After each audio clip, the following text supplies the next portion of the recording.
எப்படி நாம் திருப்தியாக இருந்து மற்றவர்களையும் திருப்தியாக ஆக்குகின்ற பாடத்தில் தேர்ச்சி பெறுவது? ஓம் சாந்தி. நாம்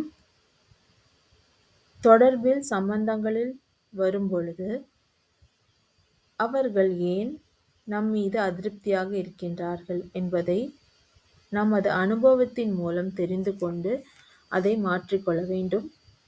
பிறகு நாம் இந்த சகித்து கொள்ளும் சக்தி மற்றும் உள்ளடக்கும் சக்தி இரண்டையும் தாரணை செய்ய வேண்டும்.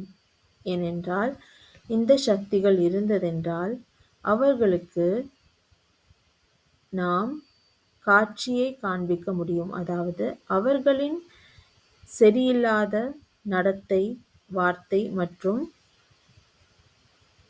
செயல்களின் பிரபாவத்தில் நாம் இல்லாமல் இருந்து கொண்டு நமது வார்த்தைகள், நமது செயல்கள் மூலம் அவர்களுக்கு சரியான காட்சியை காண்பித்து அவர்களது சரியில்லாத நடத்தையின் உணர்ந்து கொள்ளும்படி நாம் செய்ய வேண்டும். இப்படி நாம் செய்தோம் என்றால் இது தோல்வியாக இருக்காது, ஆனால் மணி மாலையில் வருவதற்கான வெற்றியடையாக இருக்கின்றது. ஆகையால் இப்படிப்பட்ட தோல்வியே அல்ல, ஆனால் இது வெற்றியாக கருதப்படுகின்றது. ஆகையால் நாம் மற்றவர்களின் சரியில்லாத நடத்தையினால் பாதிப்படையாமல் நாம் நமது